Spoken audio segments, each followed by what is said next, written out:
Departmental Committee on Communication, Information and Innovation regarding the absence of communication network in Luli's location, Banisa Sub-County, Mandera County. Honorable Speaker, Luli's location comprises several major settlements including Andarak, Hardawa, Domal, Awaliatani, Ardamachi, Soroba, Kabil, Buke, Ogonicho, and Shobtoi. According to the 2019 National Census, this area is home to more than 50,000 residents and also hosts over 10 primary schools, 2 secondary schools, and more than 3 dispensaries serving in the local population. In today's digital era, access to reliable communication services is a fundamental necessity that underpins security, governance, education, commerce, and social cohesion. The absence of mobile network coverage in the area has had far-reaching negative implications on education, healthcare, emergency response, security coordination, and socio-economic development. Honorable Speaker, the continued exclusion of Luli's location from network coverage has subjected residents to marginalization and digital exclusion, thereby negating principles of equity, inclusivity, and the right to information. It is also deeply concerning that despite government investment in the Universal Service Fund and information and communication technology expansion programs in various parts of the country, this region remains unconnected. Honorable Speaker, it is against this background that I seek a statement from the chairperson of the Departmental Committee on Communication, Information and Innovation on the following. 1, clarification on why Luli's location in Banisa Sub-County, Banisa Constituency, Mandera County has been left out of the National Communication Network rollout despite the existence of the Universal Service Fund and other ICT expansion programs targeting underserved areas. 2, details on the immediate and long-term measures by the Ministry of ICT and the Communications Authority of Kenya to connect the region to mobile and internet services and the timelines for their implementation. 3, a report on the allocation and utilization of resources under the Universal Service Fund in Mandera County and reasons why Luli's location has not benefited from such programs. 3, clarification on the public-private partnerships interventions, whether ongoing or planned, by private telecommunications companies such as Safaricom to extend coverage to Luli's location and how the Communications Authority intends to collaborate with or incentivize such providers to close the connectivity gap. I thank you, Honorable Speaker.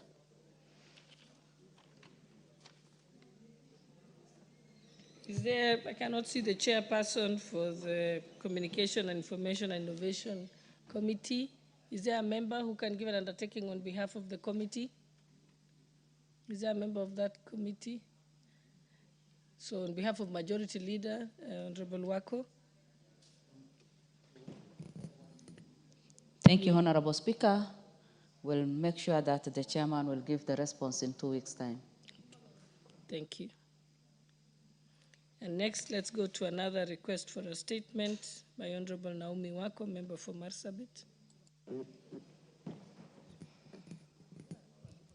Honorable Speaker, pursuant to Standing Order 44.2c, I rise to seek for a statement from the chairperson of the Departmental Committee on Administration and Internal Security regarding the disappearance of Mr. Galgalo Bagaja Malicha of ID number 44041644, and to date there are many others, and especially Guyo Jilo, who has disappeared for some days now. And then, Honorable Speaker, Mr. Galgalo Bagaja Malicha of ID number 44041644, a resident of Golole in Sololo Sub-County, Marsabit County, was reported missing on 31st August 2025 and has been missing since then, despite widespread efforts by his family and community to trace him. Galgalo's whereabouts remains unknown. The incident was officially reported at Sololo Police Station on 3rd September 2025 under occurrence number OB 63925. However, as of today, there has been little progress in the investigation. and Mr. Galgalo's family and the wider community are growing increasingly anxious about his safe return. Honorable Speaker, since his disappearance 3 weeks ago, the family is yet to receive any official updates or information from security agencies regarding the circumstances of his disappearance or his current whereabouts. Additionally, this incident highlights serious concerns about the protection of fundamental rights, specifically as enshrined in Article 29 of the Constitution. Honorable Speaker, it is against this background that I seek a statement from the chairperson of the Departmental Committee on Administration and Internal Security on the following. 1, a status report on the disappearance of Mr. Galgalo Bagaja Malicha of ID number 44041644 and investigation by the police into his incident as reported under OB number OB 63925.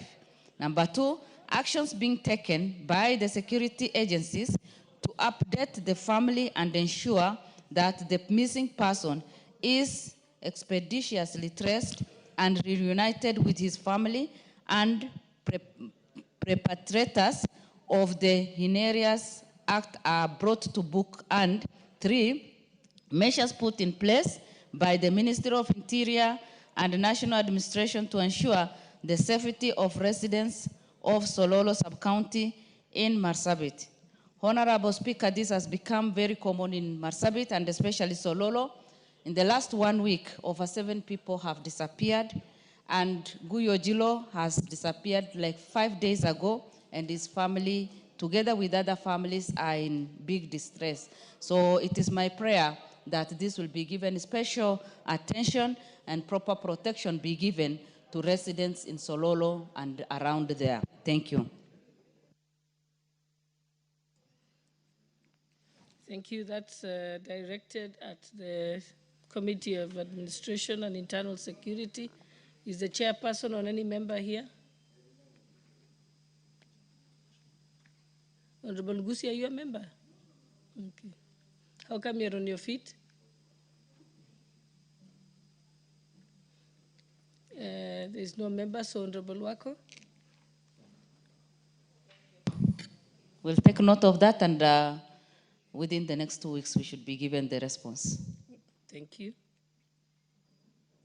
Now we move to statements that were supposed to be responded to. There was a response from Zuleka Harun, nominated member. She's not here. But if the owner of the statement is not here, we'll pass. So we'll move on. We also have, the next one is a response to the question by Honorable Naiburi MP for Turkana North. Ekwom, he's not also here.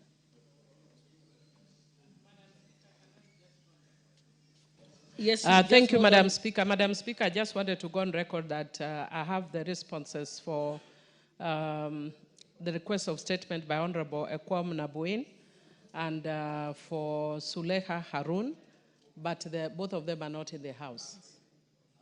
Oh, okay, sorry. I had a notice the member for Turkana is in. Oh, the member for Turkana is here, so yes, you'll proceed with his response. But you have a point of order, Honorable Makali? Yeah, thank you so much, Honorable Speaker.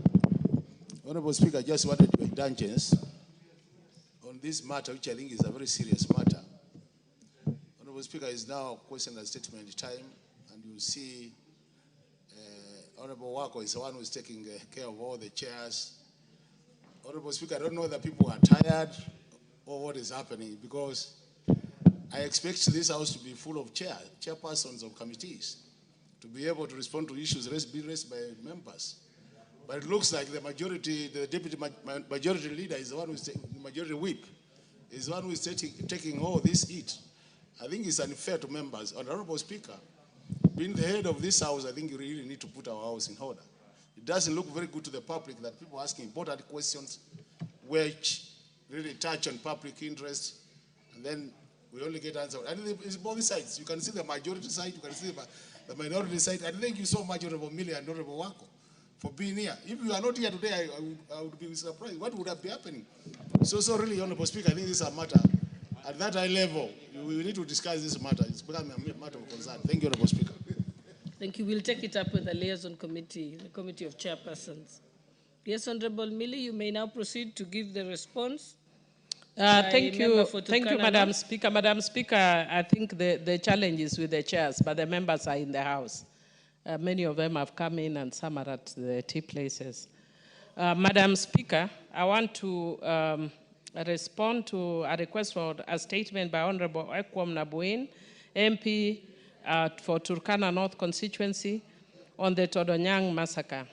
Honorable Speaker, further to the earlier response tabled before this House regarding the statement sought by the member for Turkana North constituency, Honorable Makwiny MP, and the Todonyang massacre, the committee sought additional information from the Ministry of Foreign and Diaspora Affairs in relation to the incident and Kenya's engagement with the government of Ethiopia.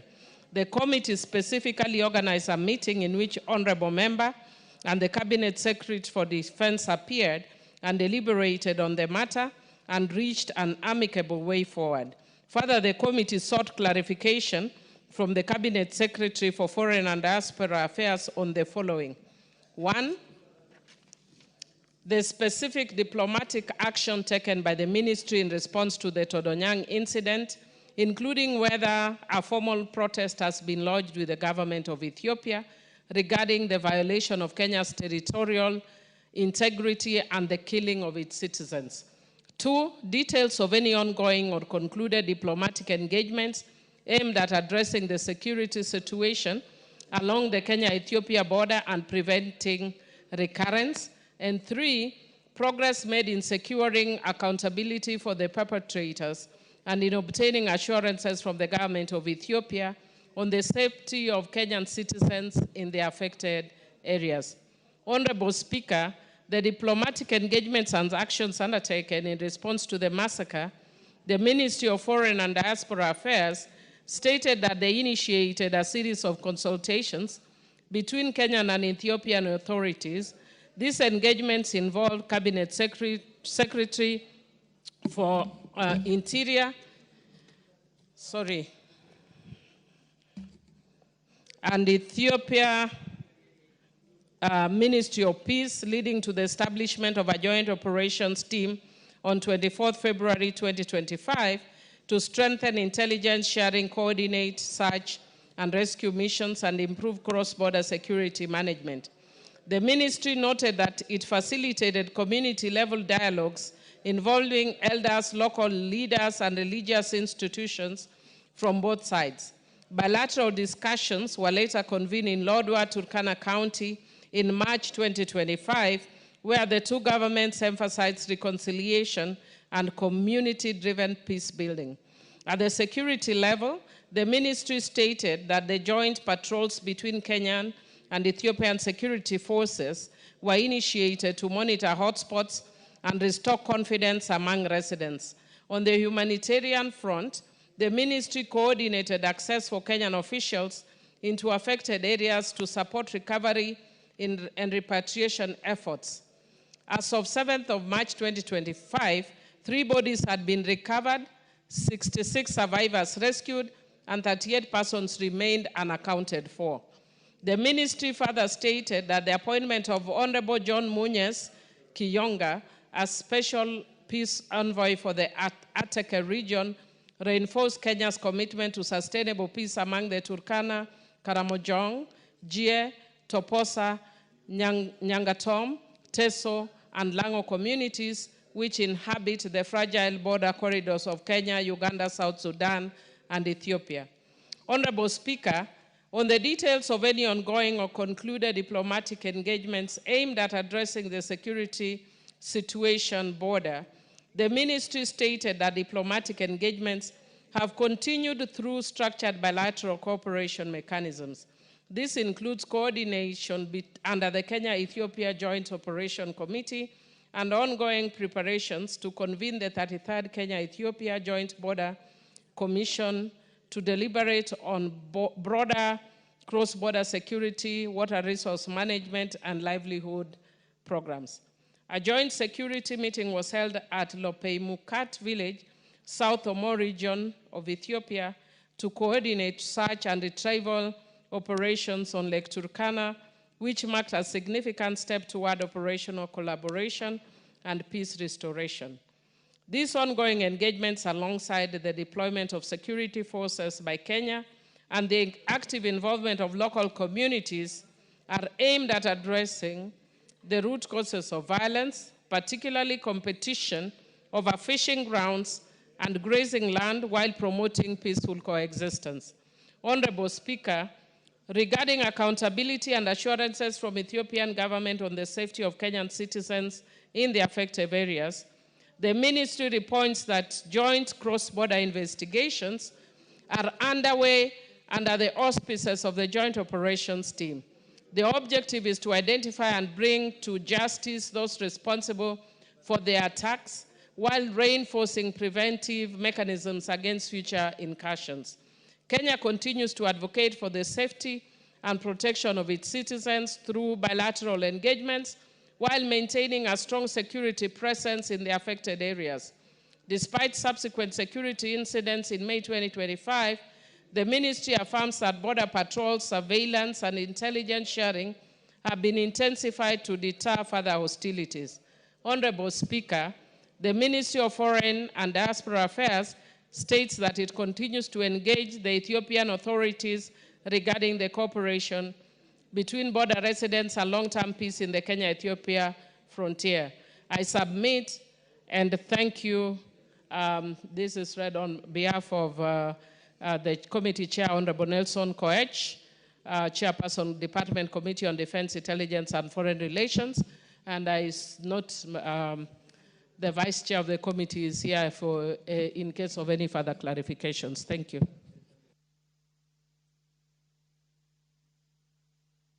Thank you, honorable members. Our next order was to be order number 8, but I will exercise my discretion under standing order 40 to reorder the order paper, as we cannot put the question on order number 8.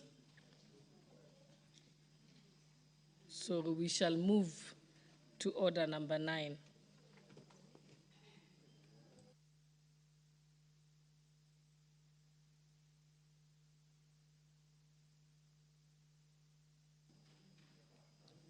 Honorable Nabuin, member for Turkana North, I'm told you wanted to make a comment? Yes. Before we move to the next order? Thank you, Madam Speaker. I was expecting to be given a chance to make a comment on this. Usually you have to request it. Oh, okay. And you haven't put your card, so... Thank you, Madam Speaker. I thought you were satisfied. Madam Speaker, I am satisfied with the engagement with the committee and the response therein.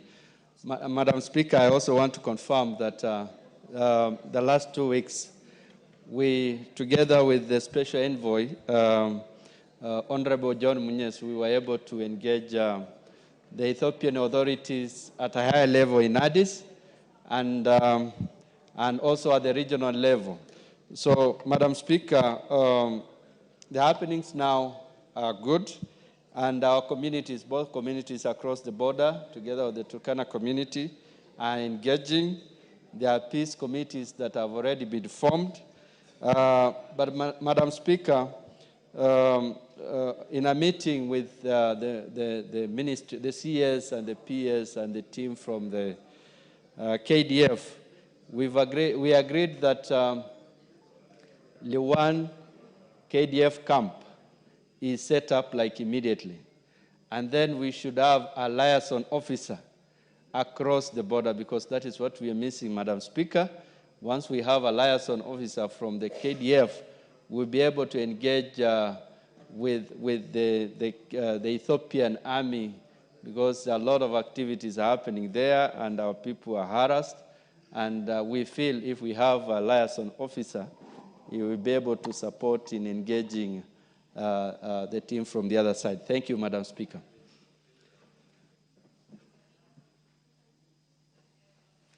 Thank you, honorable members. I think, is there any other comment on that particular response? If none, then we can move to the next order. Order number 9, Committee of the Whole House.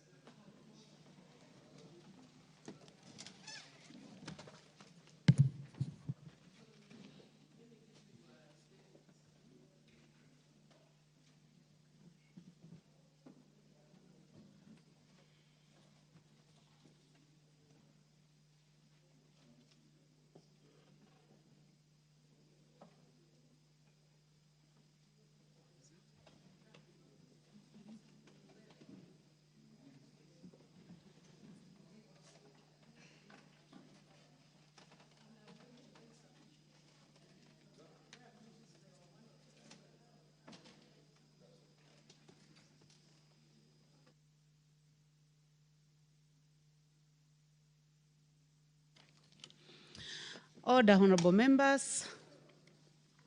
We are in the Committee of the Whole House on the Assisted Reproductive Technology Bill, National Assembly Bill number 61 of 2022.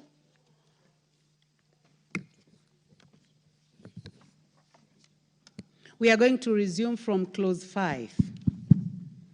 Clause 5.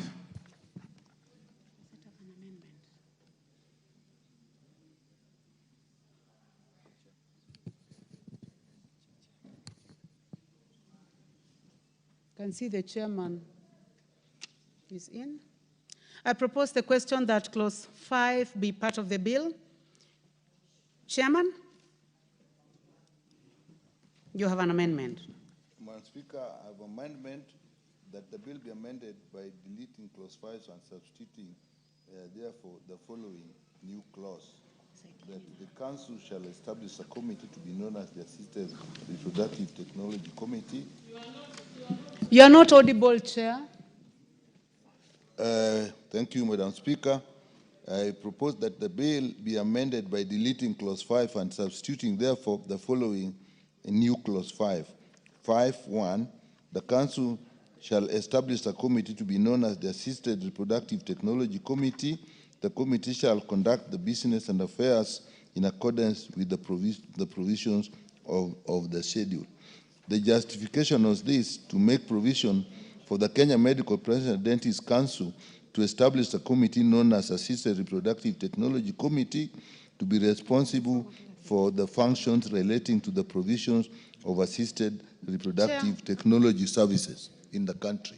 Honorable Dr. Nyikal, I suggest that if it's too long, you can just say as in the order paper? Yes. Fine. So that we can make progress. So that if members have queries, Honorable members, I believe that you have the document, so to make it easier for the chair. So, honorable members, I now propose the question that clause 5 be amended as proposed by the chairman. Yes, the Honorable Millie Othiambo, member for Suba North. Thank you, Chair. Chair, I was actually more in preference of a directorate, but as part of harmonization, I was willing to let go, and so I support the amendment towards the council and a committee of the council, which actually was proposed by Honorable Kaluma.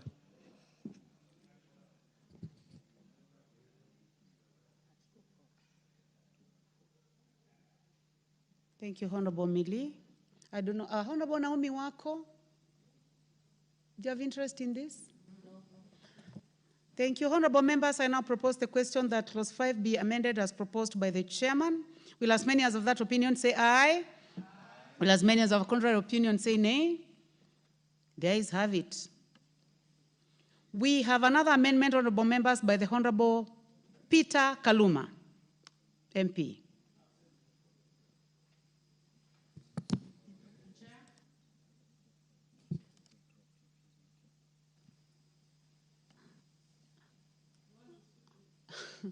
But it is not your... Honorable Millie, what do you want? You have a comment on this one?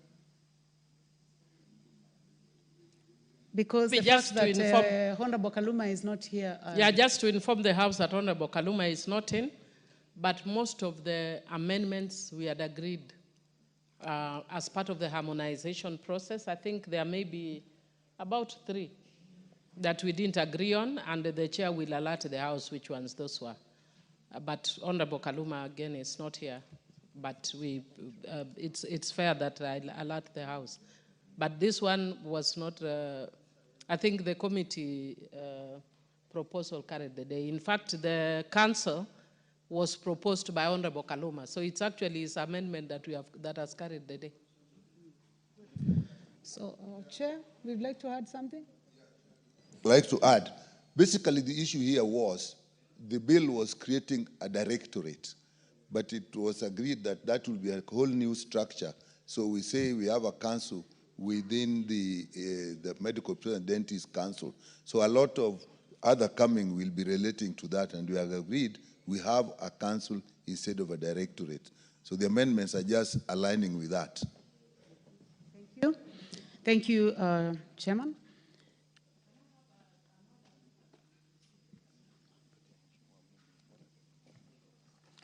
So the amendment by the Honorable Kaluma is dropped. Honorable members, I now put the question that clause 5 be amended. That clause 5, as amended, be part of the bill. Will as many as have that opinion say aye? Aye. Will as many as have a contrary opinion say nay? The ayes have it. Clause 6. I propose the question that clause 6 be part of the bill. Chairman, Honorable Dr. Nyikal. Chair, I propose that clause 6 be amended as in the order paper. And again, the justification is that for alignment with the proposed amendment, that the Assisted Reproductive Committee has been established by the Medical Practitioner Dentist Council, so that we do not have the word directorate. So wherever there's a directorate, that amendment will appear. That's clause 7. That is clause 6, Honorable Chair. No, clause 6. Honorable members, I propose the question that clause 6 be amended as proposed by the chairman. Honorable Emilio Odhiambo. In light of what I'd said earlier, I support. Thank you very much. I do not see any other interest in this. So I now put the question that clause 6 be amended as proposed by the Honorable Dr. Nyikal. Will as many as of that opinion say aye? Will as many as of contrary opinion say nay? The ayes have it. I now put the question that clause 6 as amended be part of the bill. As many as of that opinion say aye? As many as of a contrary opinion say nay? The ayes have it.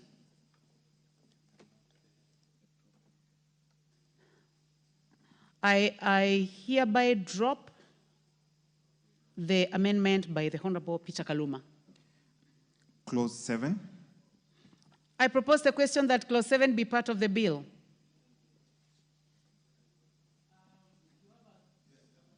Chairman, you have an amendment.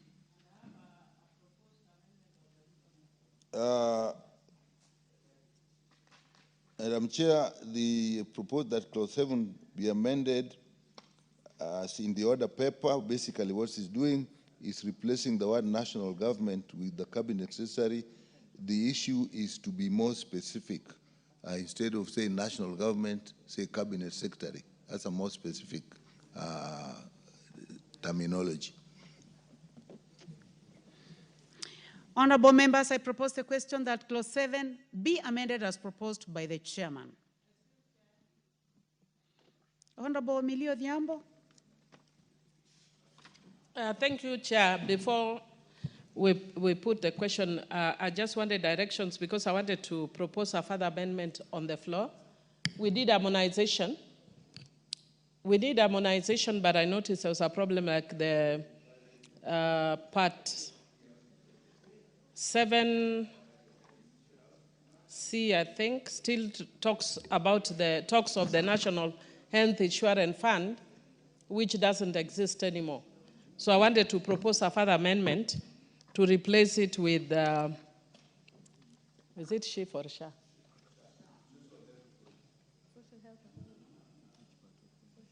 National Health Insurance Fund is replaced by SHA or by SHIF?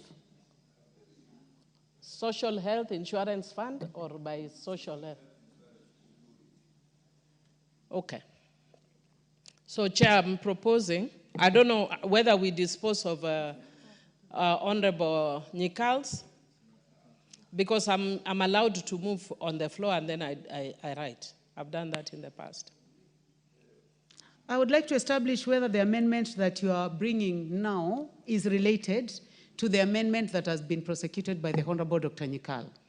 It's in the same clause, but not related. The one Honorable Nyikal is raising is in the main part, the national government, and is replacing with the cabinet. But I'm talking to subclause C. So that's why I'm seeking direction, whether we dispose of his first, and then I propose a further amendment to subclause C to replace national health, or whether we recommit. So you'll advise which is easier, whether we recommit or whether I propose amendment on the floor. It's a very simple amendment because the national health insurance doesn't exist anymore.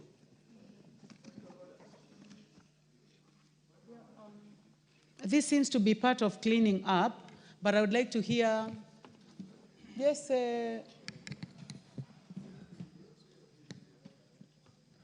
Colonel Russell. Thank you very much, Madam Chair. I think what Honorable Millie there is proposing, this is a house of traditions. And if you wish to move an amendment from the floor, then you should actually have had a discussion with the chairman or the chairperson of the committee, so you are in agreement before actually moving that amendment from the floor. Thank you, Madam Chair. Well, first of all, the matter that the Honorable Millie is raising is important. However, and I believe that there was a lot of consultation on this bill, so not a problem at all. But our standing order number 152.3 specifically, it gives the Speaker authority, and I would like just to read, at any time before the certification of the bill, the Speaker may correct formal errors or oversights, and this matter can be handled at that stage where NHIF will be replaced with SHIF. So, honorable members, I suggest that we make progress. It will be handled during cleaning up, where NHIF will be replaced with SHIF. I think that clears. Now we can proceed, honorable members. Yes, you may proceed, Chairman. I probably would like to put a word when that cleaning is being done. And the issue has come, whether you're talking of SHA, talking of SHIF, and it makes a big difference. Because if you talk of SHIF, you are only talking of one fund, which is the Social Health Insurance Fund. Whereas, if you talk of SHA, then we should realize we are talking of the other two funds, which is the chronic, emergency and chronic care. So it is very important, because in the cover for some issues, you may need to use any of the three. So we need to be very careful whoever will be doing the cleaning up. Okay. In that case, Honorable Chair, I would like to give an opportunity to the Honorable Millie to move the amendment. Thank you. 2 minutes to consult, or even a minute to consult, so that you put together, so that we do not have confusion with the different funds. Chair, would I then propose that Honorable Nyikal's amendment is passed, then I move mine in subclause C. I don't know if we've already passed the Honorable Nyikal's. It's further amended. So or we do it and pass them So together. get ready, it will be a further amendment to this. So honorable members, I now put the question that clause 7 be amended as proposed by the Honorable Nyikal. As many as of that opinion say aye. As many as of a contrary opinion say nay. The ayes have it. Now I give an opportunity to the Honorable Millie to make the further amendment. Thank you, Madam Speaker. Madam Speaker, I propose a further amendment that clause 7 be further amendment in subclause C by replacing the words National Health Insurance Fund with SHA. Is it SHA? Yeah, Social Health Authority, SHA. I'm getting the advice from Honorable Nyikal, who is Noted. Honorable members, I now propose the question that clause 7 be amended as proposed by the Honorable Millie Odhiambo.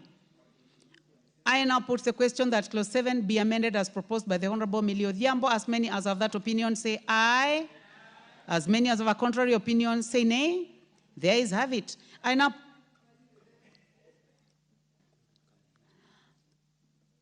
We also had an amendment from the Honorable Kaluma.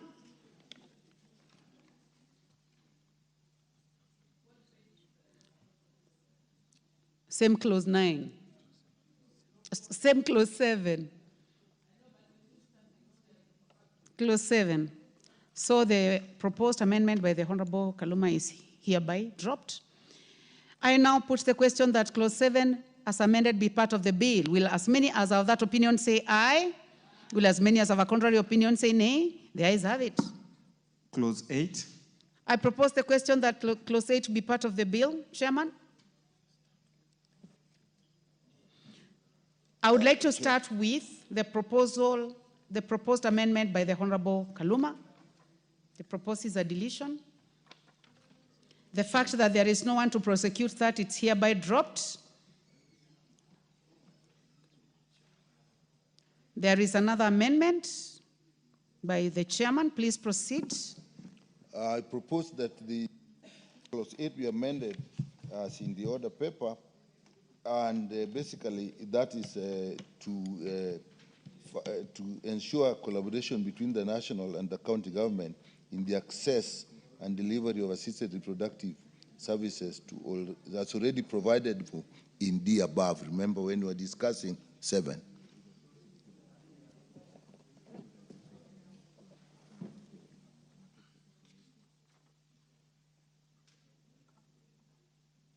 Honorable members, since the proposals by the Honorable Kaluma are appearing in so many clauses, and the fact that the Honorable Kaluma is not in the House, and that there is no one to prosecute the amendments on his behalf, and the fact that he participated in the winnowing process, I would like to drop all amendments by the Honorable Kaluma instead of calling them out in every clause.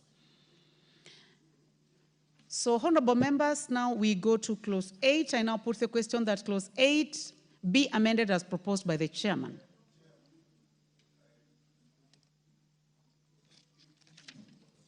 If you allow, I may want to have a consultation with that on what you have just said of dropping all Honorable Kaluma's assessment with Honorable Millie, then we proceed. Just 2 minutes or 1.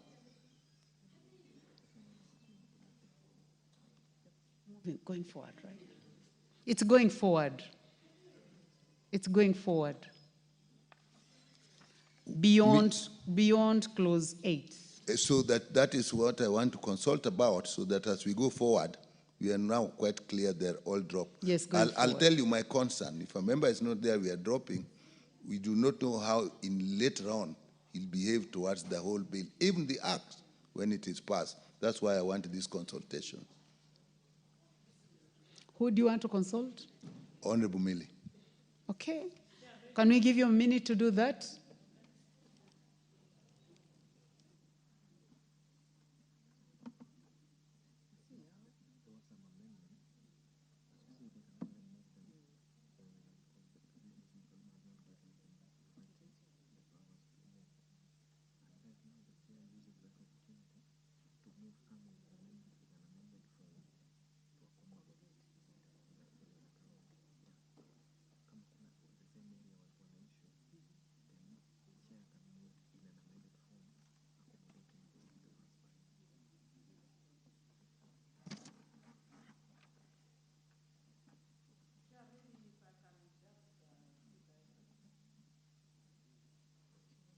Yes, you may proceed.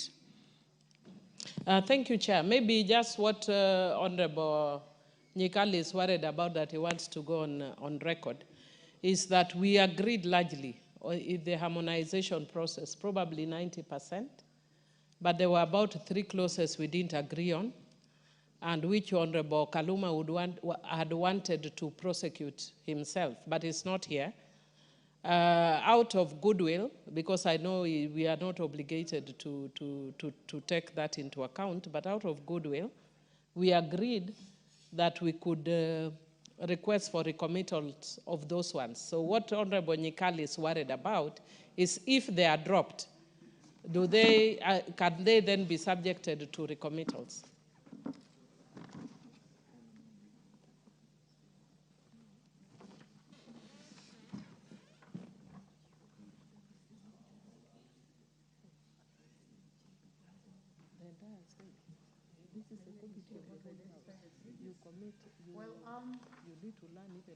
Honorable Millie Odhiambo, are you able to identify the 3 together with the chair?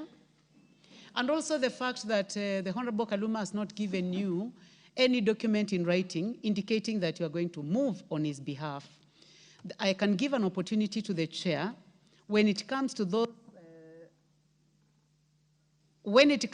specific amendments which you have already agreed, you can move the amendment and then move in an amended form to take care of Honorable Kaluma's amendments. Yes? Honorable Millie? I think we're just being magnanimous, Chair. The committee and myself do not agree with Honorable Kaluma on those amendments, so he wanted to prosecute his disagreement, which we have graciously agreed to allow him to prosecute, even though we disagree with him. So if we move, it would imply that we are supporting, which we don't. The committee doesn't support, I don't support. But we wanted to be gracious enough to allow him to move his opposition. So our concern is that because we have agreed, gentlemen, we have had a gentle-lady agreement to recommit so that he can come and persuade members on those 3 items. Would it be okay, Chair, if we just moved all of them and when we came to those 3, we notify the House so that he will be allowed later to recommit?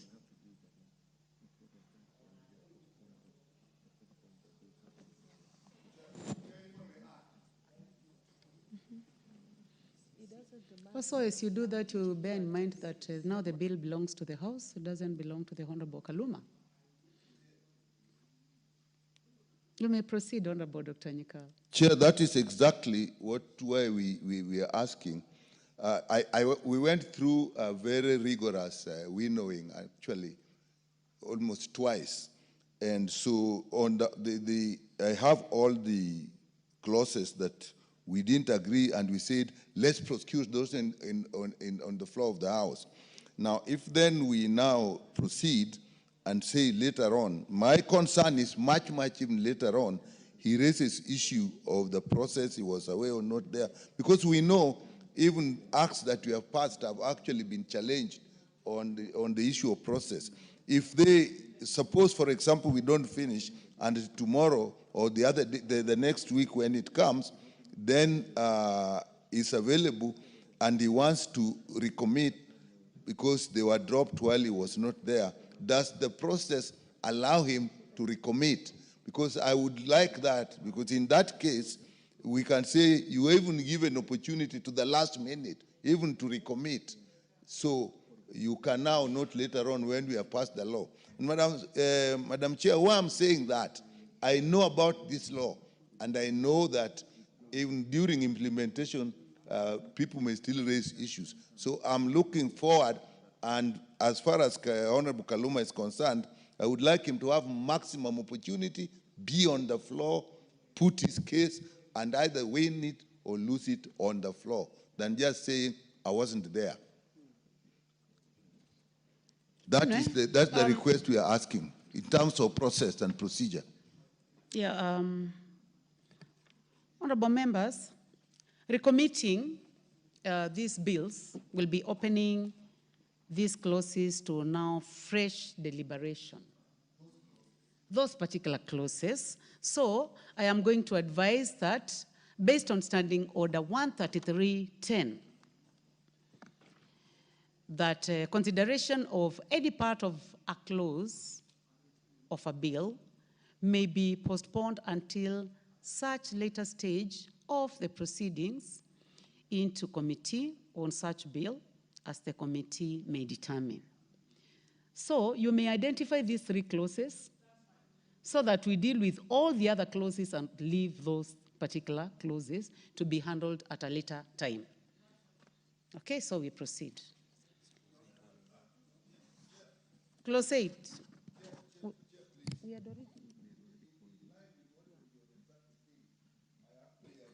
Please use the, give him the mic, yes. In line with what you have said, I've actually listed all those clauses where we have this, and I would like to present them to you so that when you reach that,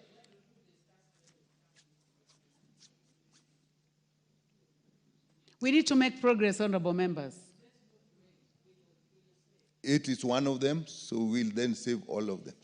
Yes. So we'll then move. Please enumerate all of them. 8, 14, 27, 30F, and 52. Actually, 18, 30, and 52. You have added 18. No. 14, 27, 30, and 52. No, 7 we have passed, so that is gone. I don't want to take the house back. So 8, 14, 27, 30, 52. You said 30F. I think there may be another part of 30, so we probably just exclude the whole of 30. Noted.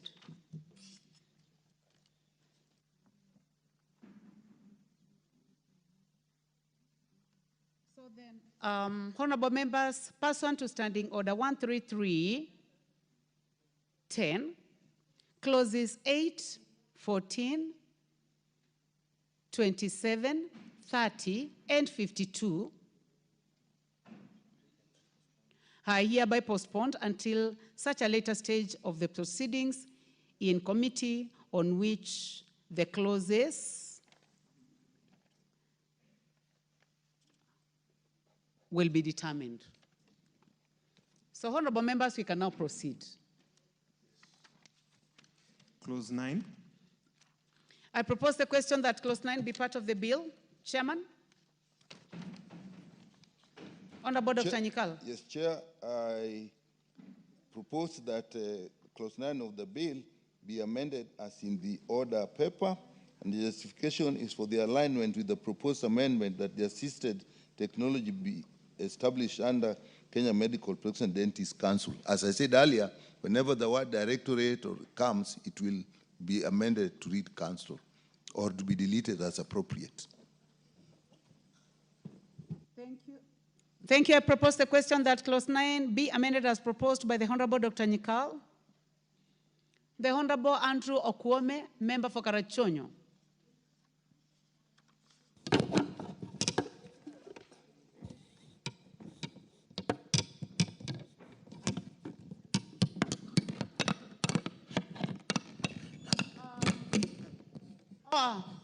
Honorable member for Karachonyo, please use the next mic. What were you trying to do? You are trying to fix it? Yeah, it is You stuck. are trying to fix the microphone for Parliament? Yeah, it is stuck somewhere. Okay, I thank you couldn't very get much. out of that place. But please use that one. The one you're using now is in order. Yeah, I can use this one.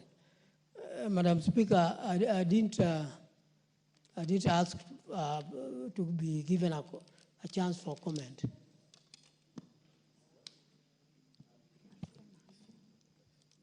Yeah, I didn't ask to speak. That is noted, Honorable. Honorable members, I propose the question that clause 9 be amended as proposed by the Honorable Dr. Nyikal. Will as many as have that opinion say aye? Will as many as have a contrary opinion say nay?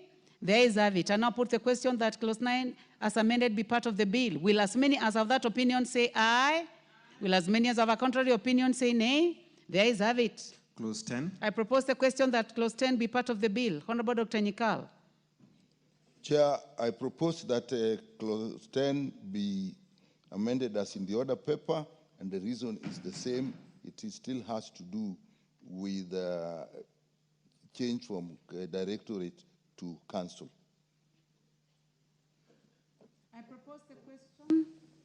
I propose the question that clause 10 be amended as proposed by the Honorable Nyikal. The Honorable Joshua Kimilu, member for Kaiti.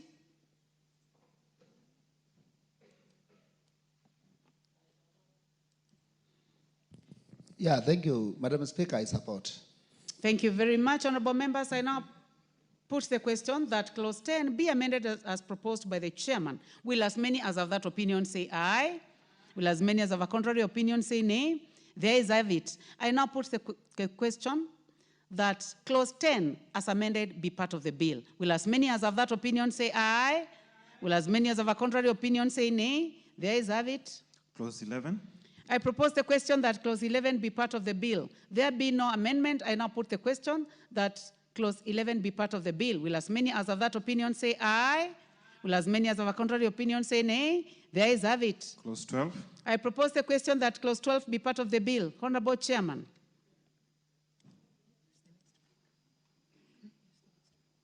Please use the next mic. Okay. Chair, I propose that clause 12 be amended as in the order paper, and the justification is actually for we have consent and we're just adding written informed. We have informed consent and we're just adding written informed consent. So that is just for more accuracy that the consent is actually written, not verbal. Thank you, Chair.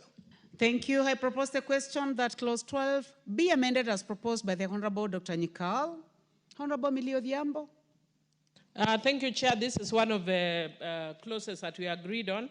And Chair, because this is an area that is currently not regulated, if you provide written informed consent, it basically means that no person shall make use of any human reproductive material for purposes of creating an embryo unless the donor of the material has given written informed consent. And this is basically to regulate that sector so that it is not misused, because it's a very delicate area. Thank you. I support. Thank you. I propose the question that clause 12 be amended as proposed by the chairman. Will as many as have that opinion say aye? Aye. Will as many as have a contrary opinion say nay? The ayes have it. I now put the question that clause 12 as amended be part of the bill. Will as many as have that opinion say aye? Will as many as have a contrary opinion say nay? The ayes have it. Clause 13. I propose the question that clause 13 be part of the bill. Chairman. Chair, I propose that clause 13 be amended as in the order paper. And Chair, it is exactly the same reason. Here, in all these clauses, we need consent, informed consent. We want the informed consent to be in writing. So again, for the same reason. I propose the question that clause 12 be amended as proposed by the chairman.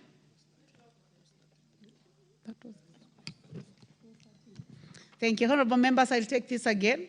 I propose the question that clause 13 be amended as proposed by the Honorable Nyikal. Yes, Honorable Millie, member for Suba. Again, Chair, I want to support, except that now, of course, this one, it talks to the removal of a human reproductive material from a body of a donor after their death. That cannot happen unless a person gave informed written consent, so that you don't misuse,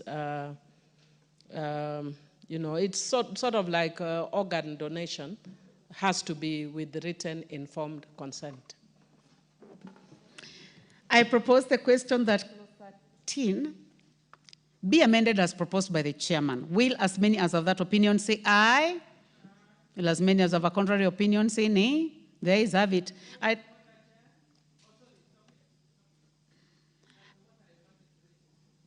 I now put the question that clause 13 as amended be part of the bill. Will as many as of that opinion say aye?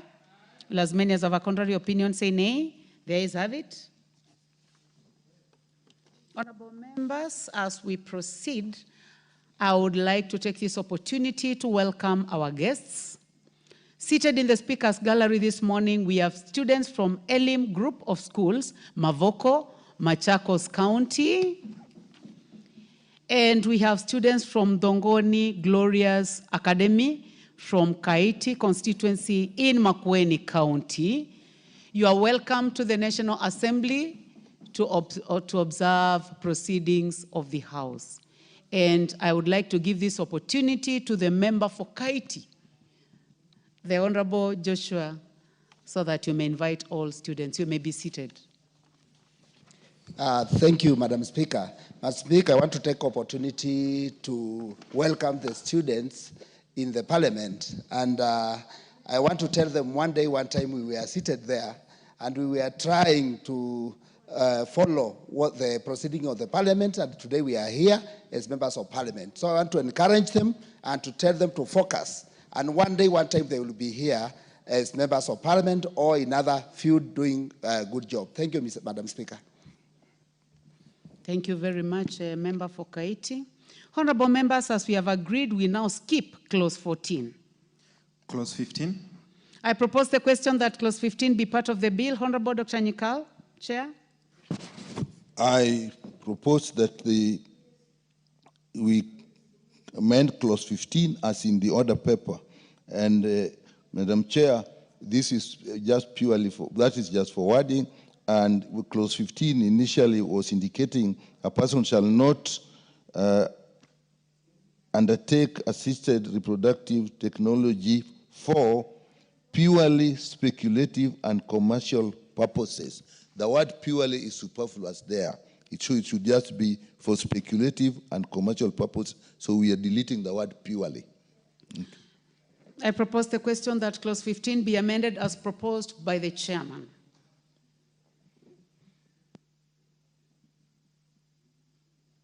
Well, I see three interests. I see three people on my screen. I see the Honorable Joshua and I see the member for Karachonyo. Member for Karachonyo, you told me that you didn't have interest in speaking to the earlier clause. Do you have interest in speaking to this clause? For further motions and bills. Okay. Yeah. Yes. And in that, honorable members, I'll request that those who have interest in this particular bill, please hit the intervention button so that it is easier to identify you. Honorable members, I propose the question that clause 15 be amended as proposed by the chairman. Will as many as of that opinion say aye? Will as many as of a contrary opinion say nay? The ayes have it. I now put the question that clause 15 as amended be part of the bill. Will as many as of that opinion say aye? Will as many as of a contrary opinion say nay? The ayes have it. Clause 16. I propose the question that clause 16 be part of the bill. Honorable Chairman, Dr. Nyikal. Madam Speaker, I propose that clause 16 be amended as in the order paper. The justification for this is what clause 15 is saying, that you shall not, for the purposes of reproductive technology, place into a woman an embryo other than a human embryo, a gamete other than a human. But this says a gamete embryo other than that, they consented for by the woman. It is a complex area, and we just want to make sure that whatever is used, the woman has given consent to.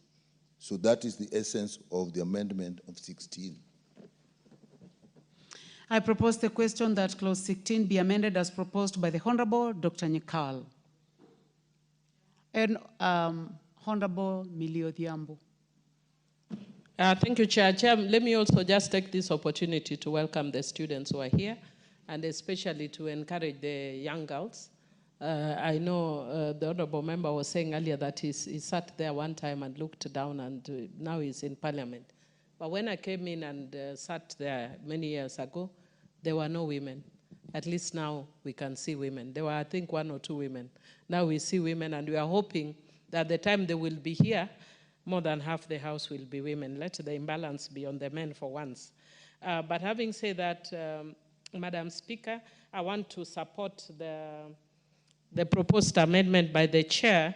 And Madam Speaker, because the area of assisted reproduction is a very new area, there's a lot of abuse that goes on. There's a case that was reported where a doctor who was an assisted reproduction technology expert, instead of using the gametes that were supplied, was using his own gametes. And it ended up that you have more than 100 siblings who didn't know and could actually end up marrying each other, brother and sister. So because of that, I agree with the chair that a gamete or embryo cannot be put inside a woman unless it's of that which is consented to by the woman. So even if it's the doctors, if you go against what the law provides, it's a crime. And I support the chair. Thank you, Honorable Millie. Honorable members, I now propose the question that Clause 16 be amended as proposed by the chairman. Will as many as have that opinion say aye? Will as many as have a contrary opinion say nay? The ayes have it. I now put the question that Clause 16 as amended be part of the bill. Will as many as have that opinion say aye? Will as many as have a contrary opinion say nay? The ayes have it. Clause 17. I propose the question that Clause 17 be part of the bill. Chairman.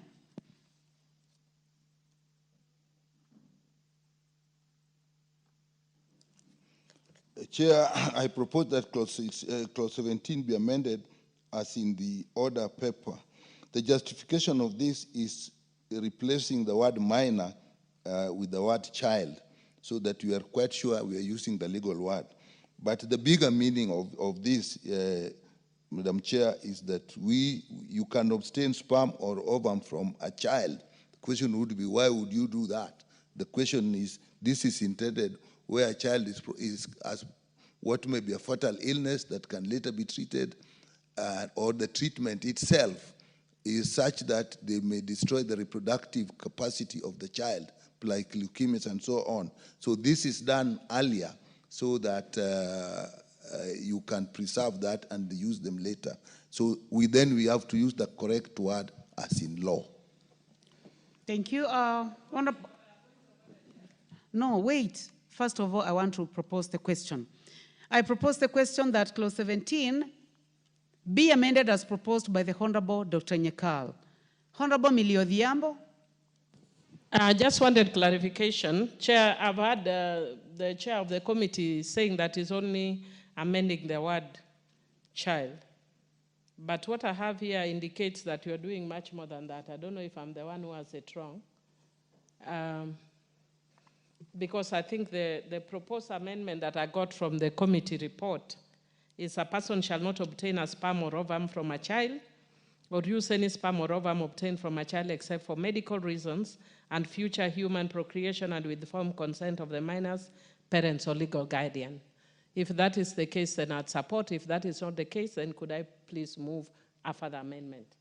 Because that's what we agreed with the Committee on Harmonization, and it's to protect a child, especially children who may be going, as he has said, through medical conditions like leukemia or other cancers that may affect their future abilities to have children, and therefore you need to freeze their eggs or sperms for future procreation. So maybe if the Chairman, chair can please clarify. make the clarification and be brief. Honorable members, remember we debated on this bill for a very long time, so we can just make sure that we are on point. Are you amending the word child alone, or it is beyond that word? It is beyond. As it has been explained by the Honorable Millie Odhiambo. It is beyond, and in the context that you said, that's why I earlier said you may harvest the ovum or sperm from a child for later use by the same child. If they are sick and the cost of treatment will reduce them infertile, then we can save this for later on when they have recovered, and now they can be used by the same child with the child consent or the guardian's consent. We concur completely. And listening to the two of you, I think that you agree. So, honorable members, I now put the question that clause 17 be amended as proposed by the Honorable Dr. Nikal. Will as many as of that opinion say aye? Will as many as of a contrary opinion say nay? The ayes have it. I now put the question that clause 17 as amended be part of the bill. Will as many as of that opinion say aye? Will as many as of a contrary opinion say nay? The ayes have it. Clause 18. I propose the question that clause 18 be part of the bill. Honorable Dr. Nikal. I don't, okay, yeah. I have an amendment on clause 18, and that the clause 18 of the bill be amended as in the order paper. This is again to protect the use of embryos, so that the embryos that can be used are only human embryos consented to, because in this technical area, it is possible when you are using embryos, even to use embryos other than human. So this is protecting, so that is protective, so that we only use a human embryo, and that is the gist of the amendment. Thank you. Honorable members, I now propose the question that clause 18 be amended as proposed by the chairman. Honorable Millie Odhiambo. Thank you, Chair. I know it's in my interest and in the interest of the House that we move very quickly.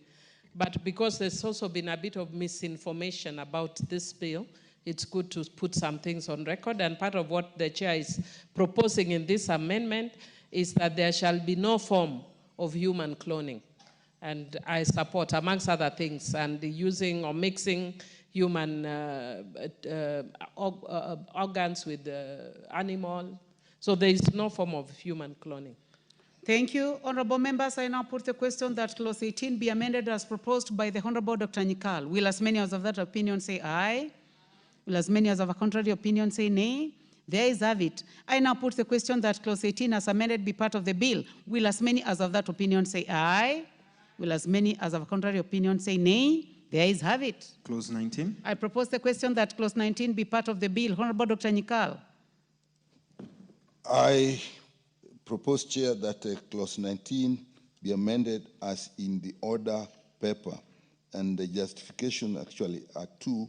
One, for the use of the word consent. And that is, as I explained earlier, that it must be written consent. And two, we also want to remove the words placing sperm and eggs or embryo in a woman. We want to be more specific and say in the womb. If you're saying in a woman, it is general. We don't know where it is being placed. So this is specifically in the womb. But also for the reason that you can't place sperms and eggs at the same time, because sperm and eggs or and embryo at the same time. It must be or, because once you have an embryo, definitely you don't need a sperm or you don't need an egg, because the embryo has taken care of both. Thank you. Honorable members, I propose the question that clause 19 be amended as proposed by the chair. There be no interest. I now put the question that clause 19 be amended as proposed by the chair. Will as many as of that opinion say aye? Will as many as of a contrary opinion say nay? The ayes have it. I now put the question that clause 19 as amended be part of the bill. Will as many as of that opinion say aye? Will as many as of a contrary opinion say nay? The ayes have it. Clause 20. I propose the question that clause 20 be part of the bill. Honorable Dr. Nikal. This is deleting, just changing the marginal note and replacing the word with posthumous reproduction. And as we had indicated earlier, it is possible that when people are sick and they are likely to die, you can actually take their sperms or eggs and use them later if they do die. So that is called posthumous reproduction. Then these are frozen. Therefore, we want the words to be quite clear, and posthumous reproduction is the correct word, not what is in the note, the side note now. Can I call first before we do point of order? Actually, Chairman, you still have more to move because we called the whole clause 20. Would you like to prosecute all amendments now? Maybe that is the same matter that the Honorable Millie Odhiambo wants to raise.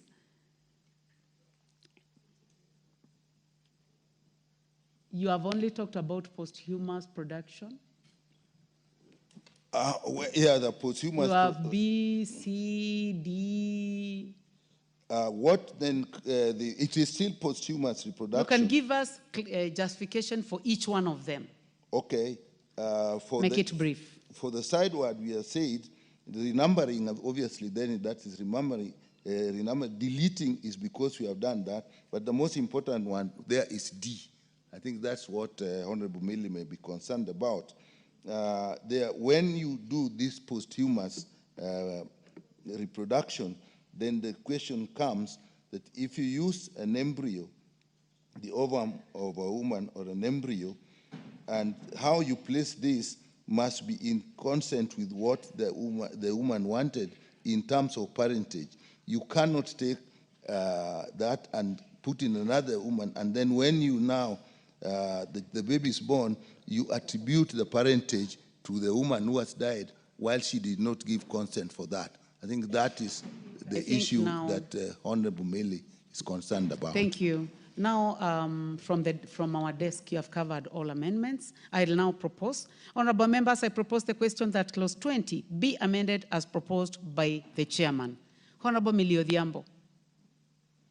Thank you, Chair. In fact, in line with what the Honorable Chair has said, I wanted to propose a further amendment to delete the word "and" between subclause 2, which provides where the ovum of a woman or an embryo, the creation of which resulted from the ovum of that woman, was used after the death of that woman shall not be treated as the mother of the child born out of the ovum or the embryo unless the father was, the father was married to the woman at the time of the death of the woman, and then there is the word "and."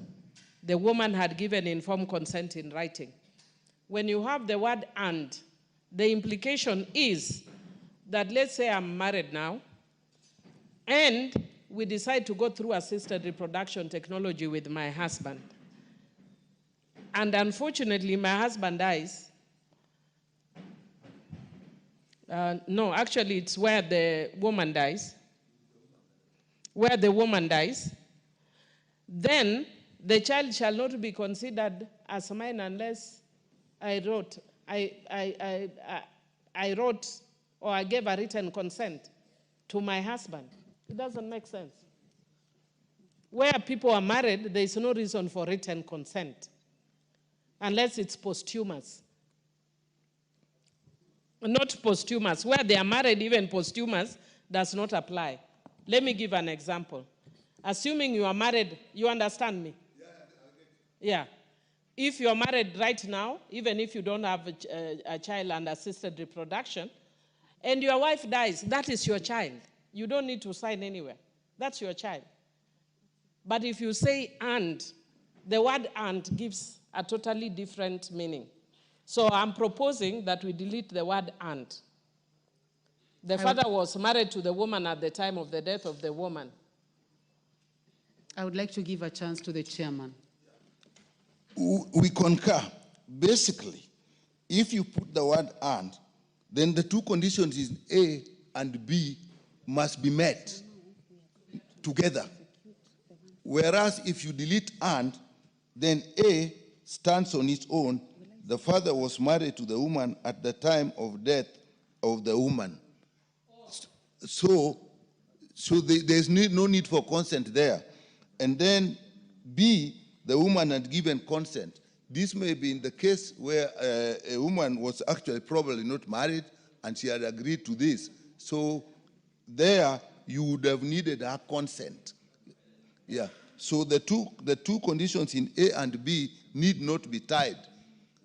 Maybe we can use the word "or," but for me, whether you use "or" and you delete it, I think it has the same thing.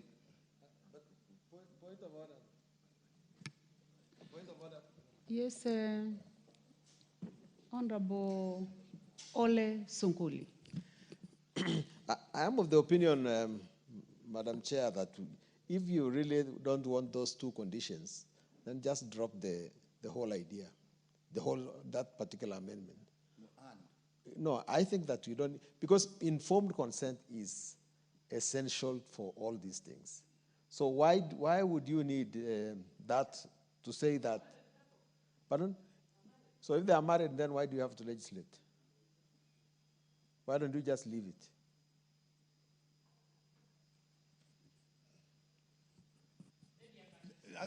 In fact, It's so sensitive, but I would like to hear the final word from the chair.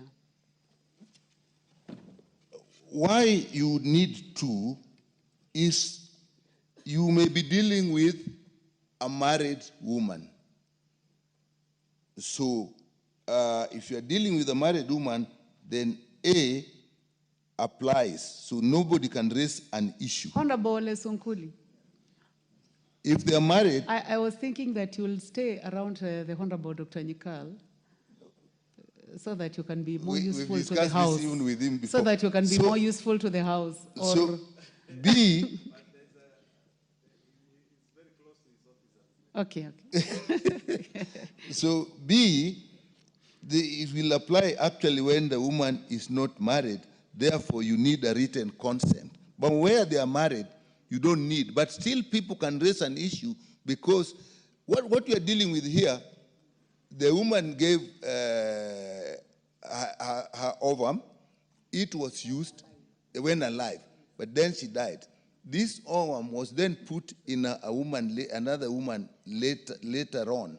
Now, if that woman that is married to later on is now married to the man, then there is absolutely no issue because there is a link between the baby and the man. Now, if they is not married, then the two people or the person involved with the woman, if the other woman is married or not, now there's no link whatsoever. So therefore, you needed to have given the consent in writing earlier, which means that it is in consultation. You can't just say, okay, there are some women, there's an ovum bank, and this ovum bank, there are women who have died, so somebody then says, I can take that ovum and use it, and now I can get pregnant. Now, when I get pregnant, then at the end of it, I turn around and say, no, that ovum belonged to that woman, so that this child now belongs to that woman who has died. Honorable Sunkuli, what we are saying is somebody who was mischievous, they've used the ovum of the dead woman seeking to have the child. Now, when the child is born, they now want to abandon the child and say the child actually belongs to the dead woman.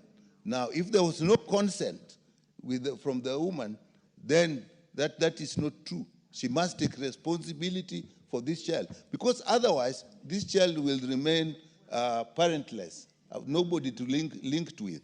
That is the essence of splitting the two. Honorable Mili, I would like to ask you to approach the table as we give a chance to the... Madam Chair, then in that case, if we want those two conditions to exist, then why don't you delete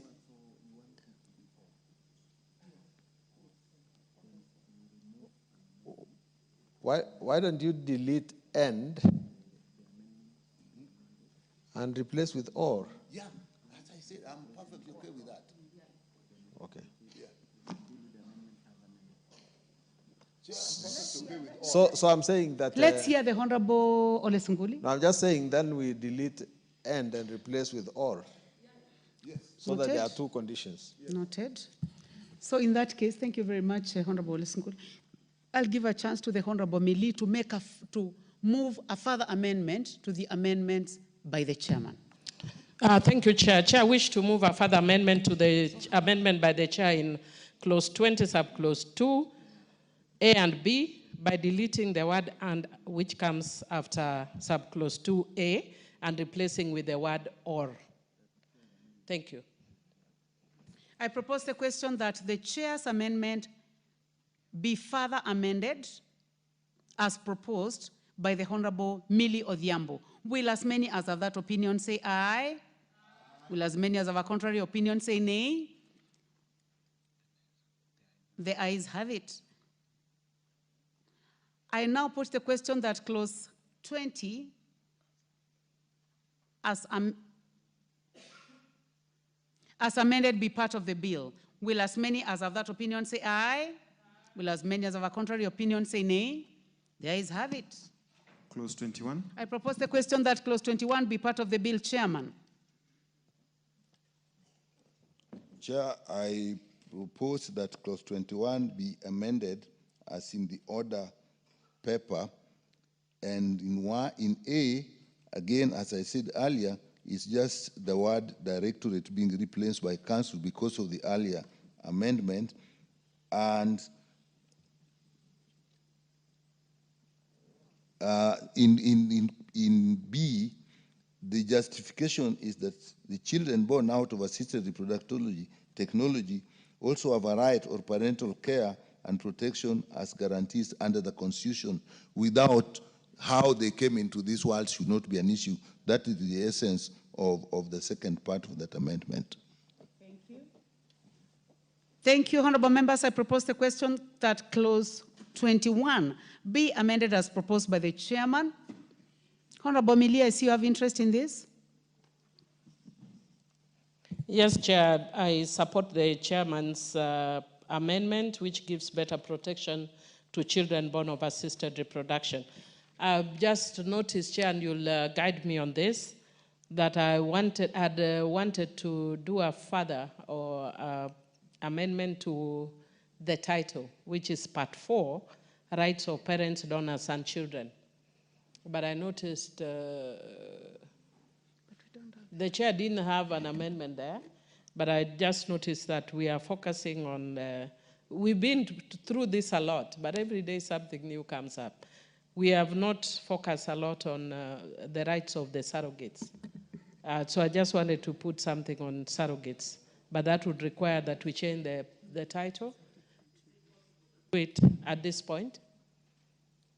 Let the title be the title. Okay. We are not able to deal with the title at this moment. Thank you. We cannot deal with it at this moment. Thank you. So since you supported. Honorable members, I now put the question that clause 21 be amended as proposed by the chairman. Will as many as have that opinion say aye? Aye. Will as many as have a contrary opinion say nay? The ayes have it. I now put the question that clause 21 as amended be part of the bill. Will as many as have that opinion say aye? Will as many as have a contrary opinion say nay? The ayes have it. Clause 22.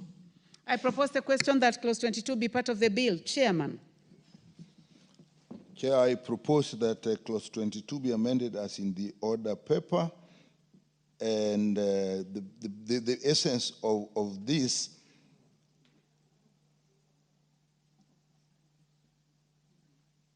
is that basically all the services that are given are actually on medical grounds. But let me look at it a little more. Yes. The national county government put in place. Basically, this is because this was actually seeking that asking the national government to put in place services that is already taken care of earlier in another another clause. So we don't need it at this point. So you are deleting? You are deleting. I propose the question that clause 22 be deleted as proposed by the chair. I now put the question. Millie, do you have interest in this? Yes, you may proceed to prosecute. Yes, Chair. This is one of the areas I did not agree with the committee. Because the committee said that once you provide rights for everyone, that's sufficient. But because we know that intersex persons have very unique needs, I thought it was necessary that we mention them very specifically, because clause 22 just provides that the national county government shall put in place measures to ensure that all intersex persons have access to assisted reproductive technology services. For me, really, when you have a special category that is not given sufficient focus or attention, then you need to give them attention. So on this one, I wish to oppose the proposed amendment by the committee. Well, in that case, the House decides. Yes, Honorable Sunkuli. It is here. If you look at, for instance, clause 14, that a person qualifies to undertake assisted reproductive technology where it is certified by a medical doctor that the person requires assisted reproductive technology on medical or health ground. So I think that's why the opposition to that particular clause 21, which was reading, 22, which is reading. We are on 22. Yeah, no, I'm trying to show the county government the reason why.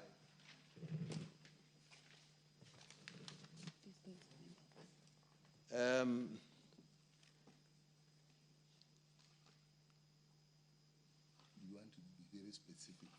Exactly. Maybe I see that to the chairman. So, Chair, can I? The point of contention is the chair is proposing a deletion. Yes. And the Honorable Millie Odhiambo is suggesting that that deletion should not happen, and she has given her own justification. I think it's a matter of asking whether intersex. Chair, can I put more explanation? The intersex also have human rights. Just as earlier, we had the thought that children born of surrogacy are also automatically provided with the human rights. Please explain, and then for the purpose of progress, I'll put the question. The issue is earlier in 14, yeah, we have provided that. Please use the next mic. This is working. Which is working, both. Can you hear me? You're not being heard very well. Okay. Chair, the issue here is, and in 14, we provided that those who need it, people who need the services, will get it on medical grounds. So as long as it is medically required, they'll get it. What 22 is seeking to do, 22 seeks to say that we say this specifically for intersex people. And they argue how the committee saw it. In that case, you will then start having people with, you can also then say people with disability, or even more specifically, people who are deaf, or specifically people who have medical problems. So other than this, so that if you now start affirmative action for one group, are you going to have affirmative action for all groups?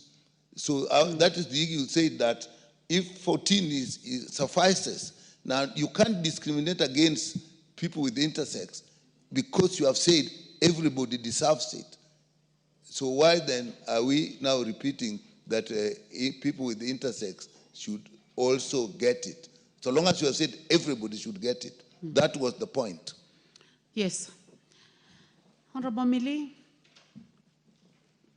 Thank you, Chair. Chair, what I wanted, the reason I didn't agree with the committee on this is that you cannot compare an intersex person with a deaf person when we are talking about reproductive issues. Because an intersex person is a person who presents with the two organs, male and female. And that therefore means that will necessarily face serious challenges of a reproductive nature, especially if they're looking for assisted reproduction. That cannot compare with a person who is deaf or blind, for instance. They will face challenges, but not as much as a person with intersex. And Chair, that is why, for instance, when you are talking about leadership, we know that women will face challenges of leadership. But when it comes to issues of reproduction, I think there's no category that will suffer as much as intersex persons. And that is why I thought it's necessary that we provide very specifically for intersex persons so that when they go to hospitals, they are treated specially. Because I'm sure, Chair, you have come across people who don't know whether they are Millie or they are Mark because of that. And when they go to hospitals, they are treated the same way. When Thank they go you. to banks, police are called on them, and it's not their fault that they have two organs, which is both male and female. Honorable Millie, I think I only have an opportunity to ask the House to make a decision. I now propose the question that clause 22 be deleted as proposed by the Honorable Dr. Nikal. Will as many as of that opinion say aye? Will as many as of a contrary opinion say nay? The ayes have it. Clause 23.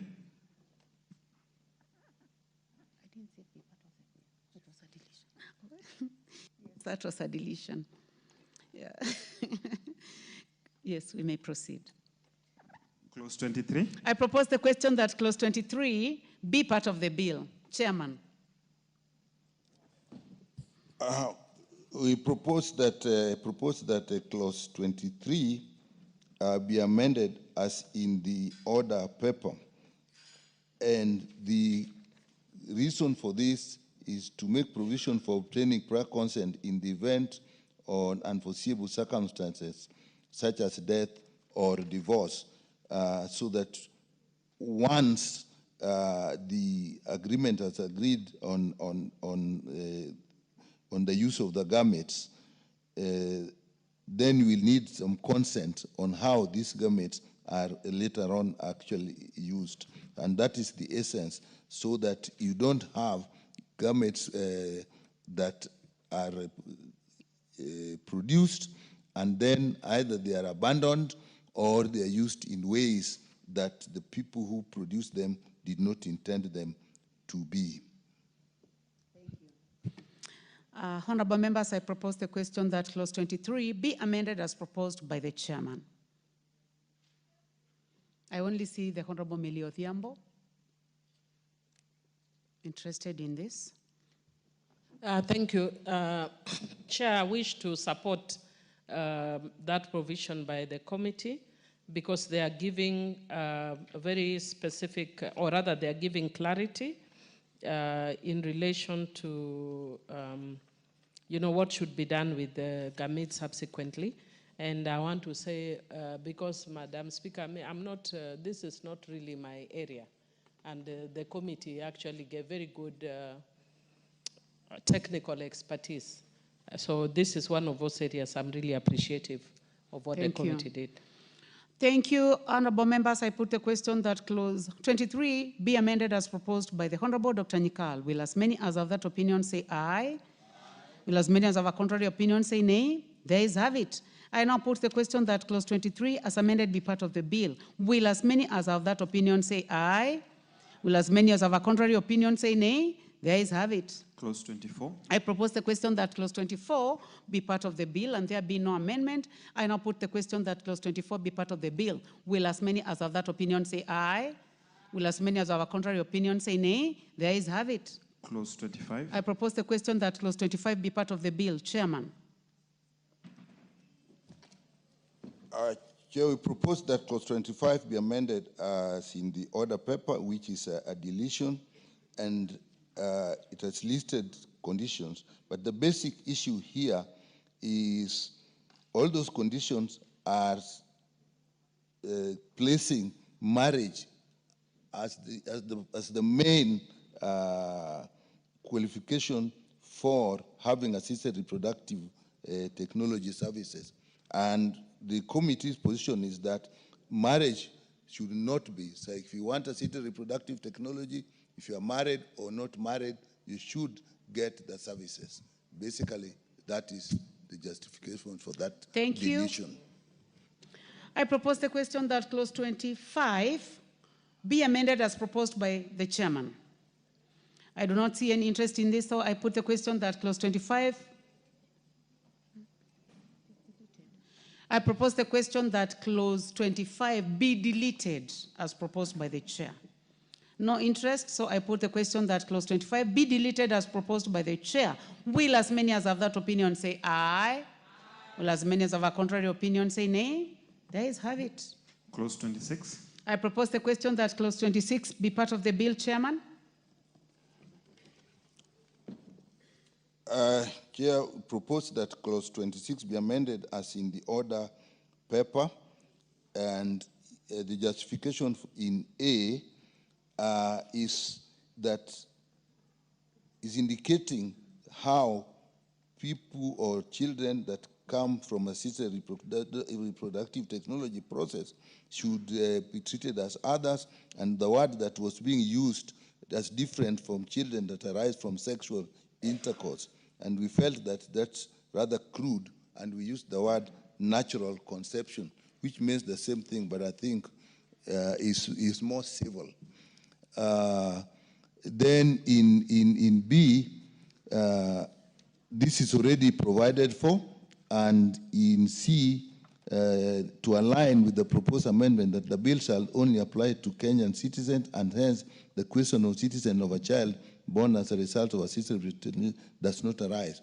This bill actually, as is now, is basically the services will be available to Kenyans, so that when children that come out of this process, there is no question they are Kenyans. I think that is what we actually indicating there. Thank you. I propose the question that clause 26 be amended as proposed by the chairman. Honorable Millie.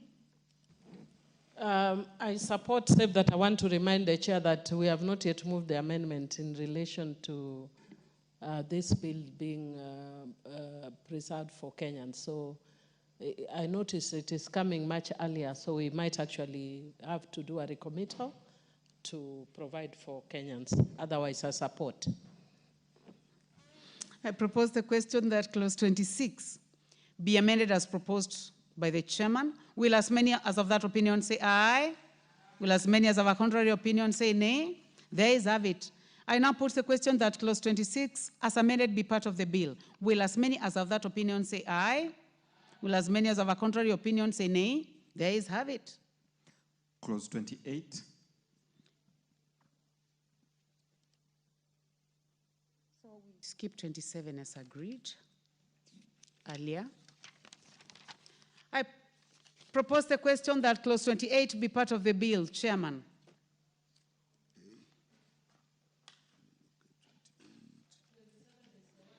For Kaluma, yes. Yes, 27 is among the clauses which we agreed that will be handled at a later date, as it will be scheduled by the House Business Committee.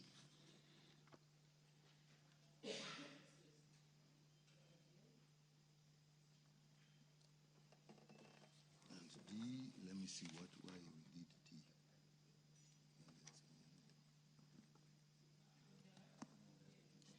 D. Yeah, I know.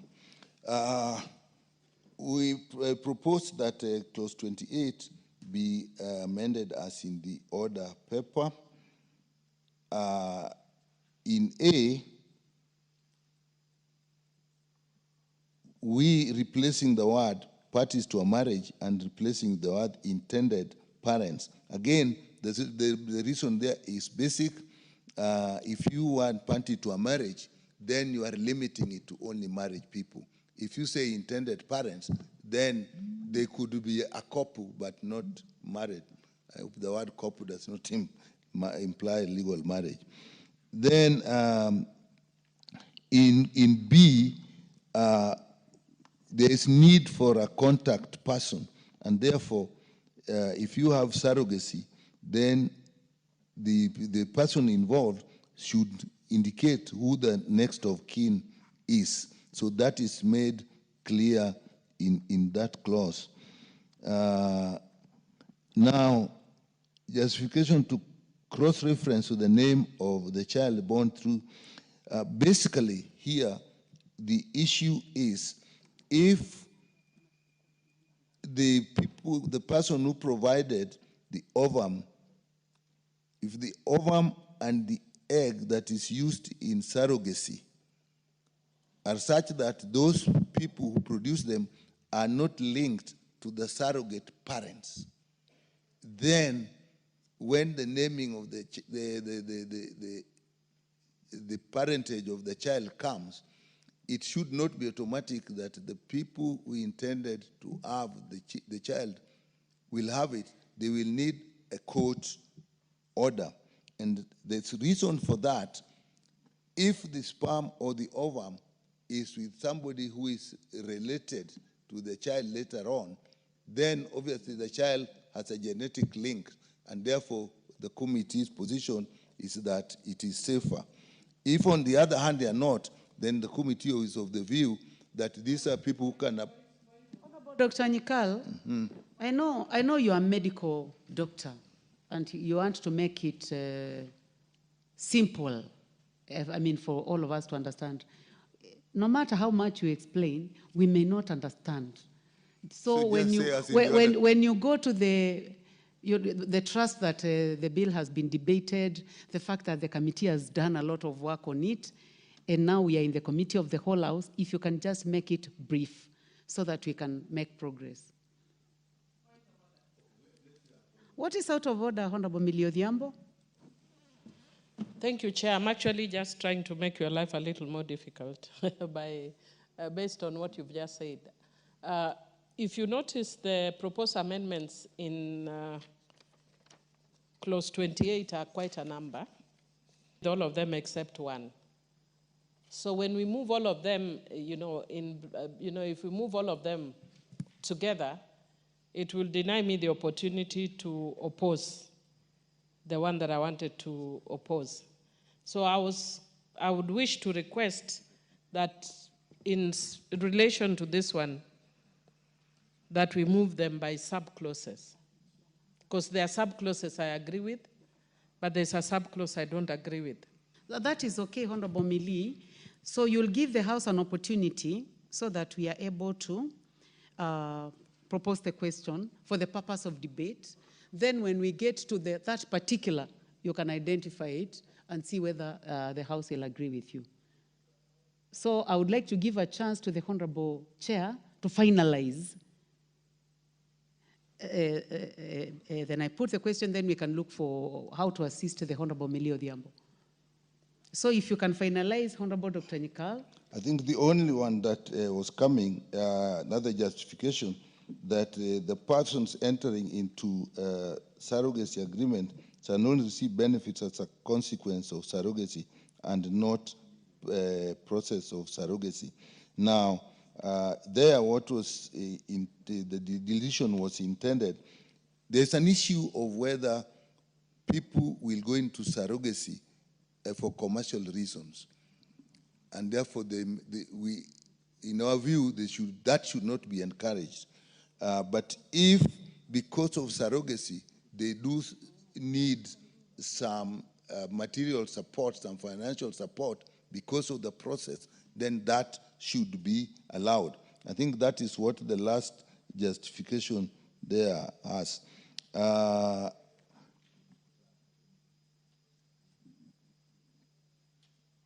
I think that is where we ended. And this is talking about, this is actually referring all to the conditions of the surrogacy. Now, I think there's the last one, which is to protect the fetus as the intended parents do not have control over surrogate actions, which means once you have gotten into surrogacy and the conception has occurred, you see in 8, in 20, we say surrogacy agreement may indicate the terms of the agreement, including terms prohibiting the surrogate mother from partaking of alcohol, smoking, using prescribed drugs. And so it means they go into surrogacy, but now you are putting conditions to them because you need that to protect the child who is inside. So that is what means. So then I would hear what the particular issue, Honorable Milia's issue, then we can have discussion over it. That is okay. Honorable members, I propose the question that clause 28 be amended as proposed by the Chair Health. Honorable Millie Odhiambo. Thank you, Chair. Chair, I wish to support the proposed amendment by the committee chair.